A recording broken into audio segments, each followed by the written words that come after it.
안인기 가문수석 대표님 나와 계십니다. 안녕하십니까? 네, 반갑습니다. 안녕하십니까? 자, 인기 가문 대박주 본격적으로 시작하기 전에 시장에 대한 이야기 뺄 수가 없을 것 같다는 생각이 듭니다. 오늘 시장의 흐름 어떻게 좀 지켜보셨습니까? 네, 맞습니다. 어제도 마찬가지 오후 1시 이후부터 사실 어제 에코프로 BM이 한 26%대까지 급등을 했었습니다. 사실 에코프로 BM이 아무리 많이 올랐어도 22%가 최고치였었는데 장중에 한 26% 거의 상한가 일부 직전까지 가길래 요거 약간 끝 느낌이다라는 생각이 좀 들었었고요.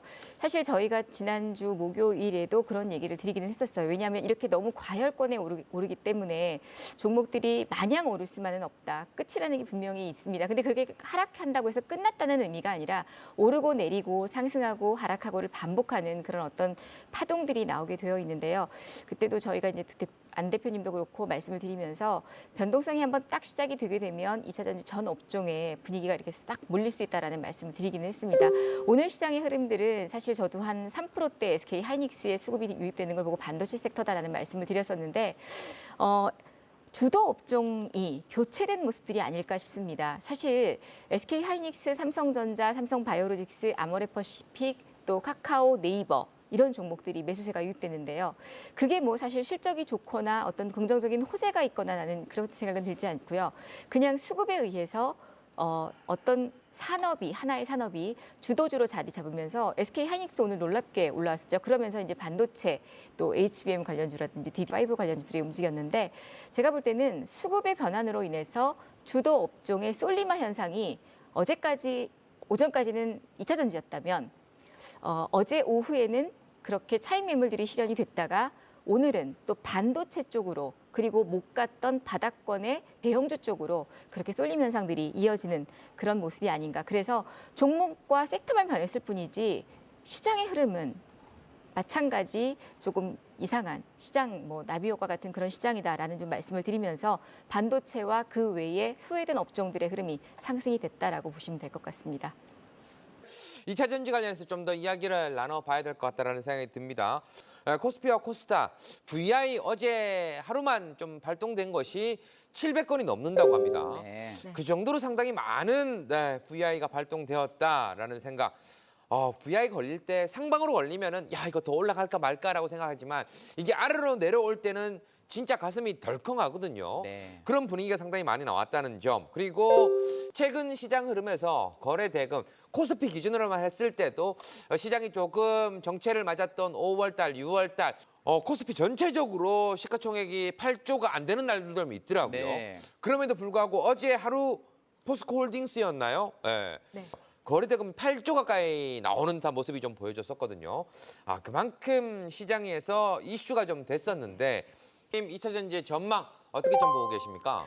네, 지금 2차 전지 섹터들 워낙 어제 오전까지 급등세를 보여줬기 때문에 보유를 못하셨던 분들은 2차 전지만 눈에 보였을 거고 또 장중에 저희들도 그렇고 방송에서도 에코프로 그룹주들 그리고 포스코 그룹주들 거기에 또 LS 그룹주들까지 2차 전지 섹터로 움직이면서 정말 이 종목이 없으면 시장에서 완전히 소외되고 매매를 잘못한 사람 그런 취급을 받는 그런 모습이었습니다. 근데 단 하루 만에 이렇게 분위기가 역전이 되는 흐름이었죠.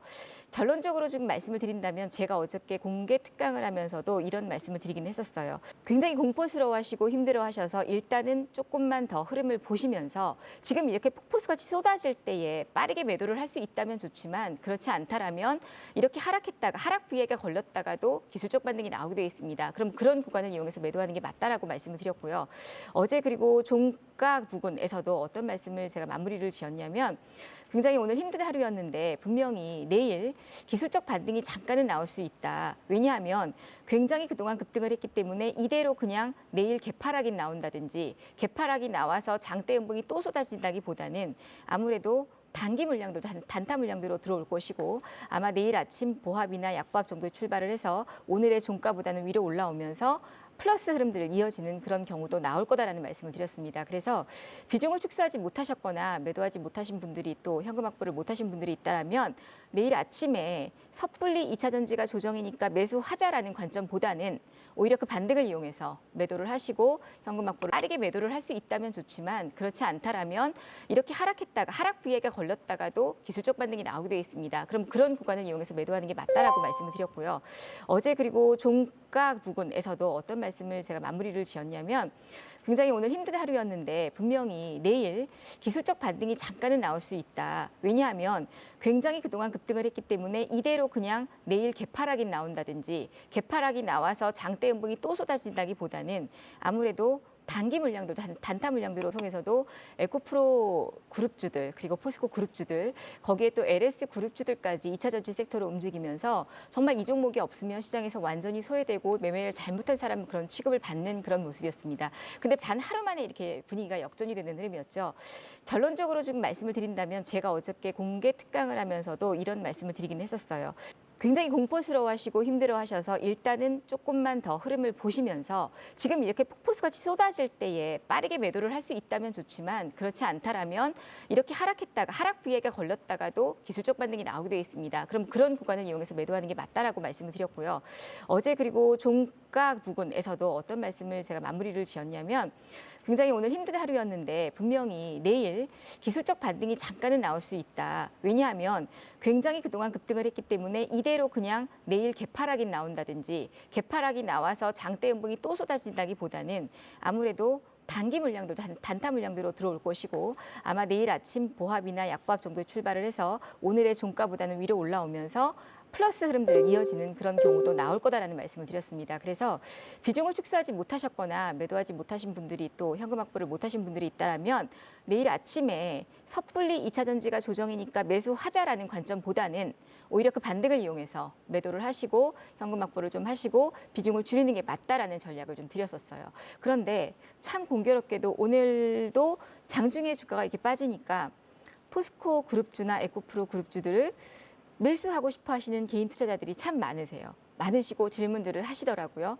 반면에 반도체 섹터에 대해서 사실 SK 하이닉스가 움직였기 때문에 반도체 섹터를 매수를 하셨으면 좋겠다라고 말씀을 드리는데도 오히려 반도체는 눈에 안 들어오고 급락하고 있는 이 2차 전지 쪽으로만 관심이 쏠리는 거예요. 걱정스러우면서도 그게 쏠리는 거죠. 그래서 매수를 하시려고 했었는데 제가 볼 때는 그렇습니다. 물론 안인기 대표님 말씀하신 것처럼 굉장히 좋은 섹터입니다. 그러나 지금 접근하는 건 섣불리 무서운 구간이다. 전문가인 저도 지금 이 구간이 공포스러운데 개인 투자자들이 이렇게 급락하는 구간에서 이거를 그냥 아무 의미 없이 대책 없이 받아내려고 하신다는 것 자체가 조금은 의아스럽더라고요. 그래서 지금은 그리고 저는 객관적으로 에코프로 그룹주는 그전부터 저는 아니다 추천을 안 하고 왜 나빠서가 아니라 너무 많이 올랐기 때문에 그러나 포스코 그룹주들은 제가 한 2주 전부터 말씀을 드리긴 했었어요. 그래서 충분히 조정이 나온 다음에 분명히 조정이 나오면 다시 올라갈 수 있는 섹터이기는 합니다. 그래서 조정이 나온 다음에 들어가도 늦지 않다라는 말씀을 꼭 드리고 싶고요. 급하게 매수할 필요가 없다라는 거. 누군가가 저점에서 매수를 해서 추세가 확인되는 걸 확인하고 들어가도 늦지 않으니 지금은 매수의 관점은 아니다라는 전략을 드리고요. 또 하나는 이제 아직 매도를 못하신 분들이 더 걱정스러우실 거예요.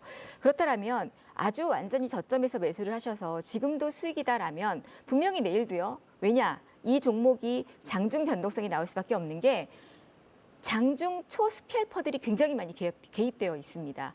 올라갈 때도 마찬가지였었고요. 그래서 개인 투자자들이 이런 종목 그룹주를 가지고 단타 매매를 하기도 했었어요. 그래서 그런 것 때문에라도 변동성은 나올 겁니다. 그러면 분봉을 잘 보고 계시다가 비중을 못 줄이셨다면 그런 변동성을 통해서라도 비중을 줄이거나 현금 확보를 하시는 그런 전략을 좀 가지셨으면 좋겠고요. 차후에는 그런데 이제 문제는 얘네들은 이렇게 급등을 했지만 못 오른 종목들, 같은 2차 전지 안에 있으면서 그렇게 많이 오르지도 못한 종목들이 덩달아 지금 하락을 했거나 아니면 또 밀린 그런 경우도 있습니다. 그런데 또 하나 시간 외의 흐름을 보면 오히려 그렇게 급등한 종목들은 시간 외에도 많이 빠졌어요. 그런데 많이 오르지 못한 종목들은 시간에 물론 분위기 때문에 하락폭이 있기는 하지만 그 하락폭이 그렇게 크지는 않습니다. 그래서 그런 종목들 같은 경우에는 절대 저점 매수, 분할 매수, 내려갈 때마다 추가 매수라고는 하지 마시고 일단 조금 더 분위기를 보자라는 얘기를 드리면서 못 오른 종목이 지금 주가 하락한 거에 있어서 손실이시라면 비중이 많지 않다면 그대로 홀딩. 혹시라도 너무 많이 비중을 채워놓은 상태이라면 저는 비중 축소.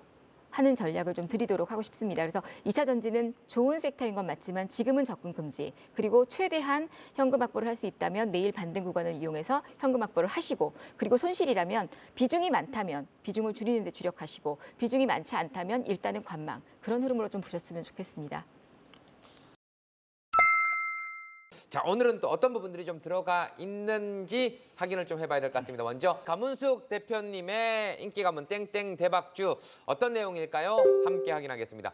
성장 대박주 다시 성장으로 좀 돌아오신 것 같아요. 네. 소개 좀 부탁드리겠습니다. 왜냐하면 지난주까지만 해도 추세가 강한 종목들 수급이 들어오면서 계속 우상향이 드는 종목들이 움직였었는데 어제 오늘 2차 전지가 이제 조정이 나오면서 갑자기 또 시장이 급격하게 반도체 섹터들이 움직였었는데요. 제가 계속 이 방송을 하면서 HBM 관련주들 그리고 반도체 중에서도 HBM 그리고 DDR5 관련주들 이런 종목은 성장 대박주, 실적이 뒷받침, 지금은 실적이 없지만 앞으로 실적이 나아질 수 있는, 좋아질 수 있는 그런 성장 대박주라는 말씀을 좀 드렸었습니다. 가끔 제가 공개 특강을 하다 보면 우리 개인 투자자들이 대표님 이 종목은 실적이 굉장히 좋은데 왜 종목이 못 가요? 라고 질문을 많이 하십니다. 그 이유는 성장 섹터가 아니기 때문입니다. 그냥 실적만 좋은 기업인 거죠. 예를 들어 LG생활건강이라는 종목이 실적이 좋지만 이 종목이 성장할 수 있는 여력이 없다면 더 이상 주가 반등보다는 그냥 유지하고 있는 흐름들이 이어지지 않을까 싶습니다. 그래서 그리고 또 하나 실적이 좋지 않아도 성장성이 겸비된 종목들은 굉장히 또 가파르게 오를 수 있는 그런 흐름들이 있는데 그래서 오늘은 제가 똑같이 예전으로 다시 돌아가서 성장할 수 있는 성장 대박주의 흐름으로 한번 종목을 추려봤습니다. 네, 계속해서 우리 강문숙 대표님의 두 번째 발굴 종목 어떤 종목 들고 오셨을까요? 네, 조금 심택하고 같은 섹터라고 보시면 될 것 같은데요. 대덕전자입니다. 예, 대덕전자는 이 PCB 기판을 생산 및 판매하는 그런 기업이죠. 인쇄 회로 기판, PCB라는 게 인쇄 회로 기판이라고 할 수 있는데 PCB 기판 같은 경우 회로 위에 반도체나 전자 부품 등을 실장을 해서 각 부품들을 정기적으로 연결해주고 또 뭐 사람의 신체로 따진다면 어떤 혈관이라든지 신경망 같은 그런 역할을 해준다라고 보시면 될 것 같습니다. 그런 역할을 하는 또 PC로 따진다면 메인보드 라고 보시면 되는데 PCB 기판 산업들이 계속 성장하고 있는 가운데 반도체나 전자 부품이 전방 산업의 첨단화, 특히나 이 AI, 이 초고속 네트워크 고용량에 대한 그런 어떤 필요한 부분들, 또 전기차 이러면서 고성능 제품들이 계속 요구되고 있는 그런 부분이어서 이 PCB 기판 또는 반도체나 전자 부품의 발전에 따라서 발전되어 가고 있는 그런 모습들을 확인할 수가 있습니다. 대덕전자 같은 경우는 사실 조금 전에 말씀하신 심텍과 같은 섹터군으로 보시면 될 것 같은데요. 제가 이제 계속 얘기할 때 HBM 관련주나 DDR5 관련주에 대한 중요성들을 같이 말씀을 드리죠. 이 두 섹터는 같이 상승할 수밖에 없는 그런 내용들이다라고 보실 수가 있겠는데요. DDR5 중심의 실적 호조세를 또 기대해 볼 수가 있겠고요. 그리고 AI 기술의 고도화로 인해서 이 플립칩 볼그레이드 어레이라는 이 부가가치가 계속 부각되고 있어서 실적에 대한 부분들도 반도체 업황도 지금 터널을 지나고 있는 그런 구간이기 때문에 대덕전자 같은 경우도 충분히 앞으로 더 우상향 될 수 있는 그런 흐름이다라고 보여집니다. 뭐 크게 지금 PCB 기판 사업 쪽이 반도체 패키지 부분하고 MLB 쪽 다층 회로 기판 쪽으로 나눌 수 있는데 뭐 이 해당 부분들은 다시 또 전방 산업 부분으로 나눠서 살펴볼 수는 있겠지만 전체적인 면에서 봤을 때 대덕전자 현재 주가의 흐름들도 지금 또 눌림목이 살짝 나오는 구간에서 움직이기도 시작했고요. 차트를 잠깐 보시면 네, 대덕전자 같은 경우는 최근에 지금 7월 달에 반등이 나와주고 나서 현재 지금 눌림목 구간에서 21선 눌러주면서 5일선 변곡점이 나오는 그런 구간입니다. 뭐 수급에 대한 부분들도 오늘 어제 기관들의 수급 유입되고 있는 그런 구간이었었고요. 현재 구간에서는 뭐 손절가 지금 대덕전자 32,500원 전후로 보시면서 목표 주가는 39,650원이 일단은 최고점이었었는데 현재 그림에서는 저는 뭐 충분히 4만 원 돌파도 나오지 않을까라고 보여집니다. 그래서 거래량이 앞서 지금 7월 14일 날 실렸던 거래량 그 전에 나왔던 거래량만큼 매수세가 주가가 유입되는 그런 흐름들이 이어진다면 지금 눌림목에서 꺾어주고 그리고 4만 원대를 충분히 돌파할 수 있는 그런 또 흐름들이 나오지 않을까. 대덕전자 첫 번째 종목으로 말씀드리도록 하겠습니다. 님 네 번째 발굴 종목 알려주시죠. 네, 네 번째 종목은 해성DS입니다. 이 종목은 제가 월요일 날 요 11시 프로에서 엊그저께 말씀을 드렸던 종목입니다. 4일 전인데요. 그때 제가 DDR5 섹터를 이슈로 11시 프로에서 말씀을 드리면서 탑픽 종목으로 해성DS를 말씀을 드렸는데 그때 가격이 뭐 한 7만 원, 6만 9천 원, 6만 8천 원 정도 언저리에서 오늘 지금 7만 7,100원까지 한 4일 동안 10% 이상의 상승을 보여주었습니다. 그런데 지금 그래도 아직도 저평가가 되어 있는 충분히 상승 여력이 있는 종목이 아닐까 싶습니다. DDR5 관련주의 가장 또 핵심 수혜주가 될 수 있는 종목이 아닐까 싶은데요. 매출 속도가 증가함에 따라서 이 DDR5의 속도가 예상보다 빠르게 지금 증가되고 있습니다. 그래서 침투율이 가속화됨에 따라서 DDR5 향해 이 패키지의 매출액이 점점 더 늘어나고 있는 그런 모습이고요. 이런 가운데 이제 기판 쪽이라든지 이런 쪽이 가장 수혜가 될 수 있는 그런 모습이다라는 말씀을 드렸는데요. 해성DS 같은 경우는 지금 2분기 실적에서도 이 자동차 전장용 리드 프레임의 매출은 전년 동기 대비보다 늘어나면서 반도체 섹터들이 그전에 좀 부진했었다면 자동차 전장용 쪽의 흐름들은 매출이 계속 호조가 되고 있습니다. 이제 그게 뒷받침이 되면서 이 종목에 대한 어떤 주가의 흐름을 유지시켜주지 않았나라고 보여지는데 지금 주가가 바닥권에서 많이 오른 것 같긴 하지만 실적에 대한 흐름을 또 비교해 본다라면 충분히 8만 원도 돌파할 수 있는 그런 어떤 흐름들이 있기 때문에 해성DS 지금 차트로 잠깐 보시면 손절가는 한 6만 5천 원 언저리 21선 정도 아래 눌러주는 그림도 살짝은 나올 수 있기 때문에 6만 5천 원 언저리 정도로 보시고요. 목표 주가는 사실 9만 원 정도까지도 조금 욕심내 보시면 좋을 것 같습니다. 기관의 수급이 굉장히 좋습니다. 지금 오랫동안 저점에서부터 기관들이 꾸준히 이 조금씩 매수를 하면서 모아오는 그런 상황이고 외인들의 비중도 꾸준히 지금 유입되고 있는 구간이어서 충분히 또 상승 탄력, 여력, 주도주의 역할을 할 수 있는 종목이다. 그래서 해성DS, DDR5 수혜주로 말씀드리도록 하겠습니다. 자, 이렇게 해서 두 대표님과 함께 발굴 종목에 대해서 알아봤습니다. 자, 이제 또 중요한 것이 내일 시장에 대한 전망인데요. 우리는 함께 할 수 없어서 너무나 슬픕니다라는 갑자기 이야기가 떠오르네요. 한참 시장이 긍정적으로 좀 움직일 때 2차 전지가 앞에서 끌어주고 IT 반도체만 좀 따라준다면 우리도 역시나 뭐 조금 지수대로 상당히 강하게 좀 올라갈 수 있습니다 했는데 최근 시장에서 우리가 좀 지켜봤더니 한쪽이 조금 쉬어야 한쪽이 올라가고 네. 또 한쪽이 쉬어야 이쪽이 또 올라가는 그런 아쉬운 시장인 것 같습니다. 내일 시장 흐름은 또 어떻게 될지 지켜보십니까? 네, 차트 흐름을 봤을 때는 코스닥보다 코스피의 차트 모습이 훨씬 더 예쁜 모습입니다. 아무래도 오늘 반도체 섹터들이라든지 삼성 바이오로직스의 반등, 또 플랫폼주의 반등 때문에 그런 것 같은데요. 중요한 건 내일 코스닥 증시의 흐름들이 에코프로나 에코프로 BM이 하락 출발을 하게 된다면 아마 코스닥은 또다시 하락세가 이어지지 않을까 싶습니다. 근데 제가 지금 선을 그어드린 이 자리가 지난번에 코스닥과 에코프로 BM 그룹주들이 급등하면서 날아갔던 그 자리인데 860선 라인 정도 언저리입니다. 그러면 지금 포인트에서 한 23포인트 정도, 20포인트 정도 언저리라고 보여지는데요. 코스닥 같은 경우는 어쩌면 이 자리까지 조정이 살짝 나올 수도 있습니다만 그 조정은 아무래도 2차 전지 섹터 대장주들 큰 종목들에서 나오지 않을까라고 보여지고요. 그러나 이렇게 하락 출발을 한다라면 충분히 장중 기술적 변동성은 나올 수 있습니다. 아까 말씀드린 것처럼 그런 기술적 변동성이 이어진다라면 비중이 많으신 분들은 비중을 좀 줄이는 것도 방법이고요. 그리고 또 하나는 반도체 섹터들이 오늘 시작했습니다. 근데 문제는 시장이 과연 2차 전지를 끌고 갔던 것처럼 반도체도 그렇게 길게 끌고 갈 것인가? 그거는 사실 저는 아직은 아니라고 봅니다. 그래서 빠르게 좀 순환매의 흐름들이 이어질 거다라는 생각은 들고요. 내일 장 초반 오전장까지는 오늘 움직였던 반도체들이 반등은 나온다. 그러나 제가 어제 공개 특강에서 반도체도 말씀을 드렸는데 아침에 마찬가지 기관과 외국인들의 수급을 보면서 반도체 섹터의 매도 차익 실현이 나온다라면 그 또한 빠르게 일단은 수익을 챙기는 게 맞고 지금은 조금 방망이 짧게 지고 업종 순환매의 흐름에 동참하는 게 맞다. 아니면 그렇지 않으면 그냥 아예 길게 일희일비하지 마시고 이런 흔들림에 좌지우지 안 하시고 그냥 들고 가는 게 맞다라는 전략 드리도록 하겠습니다.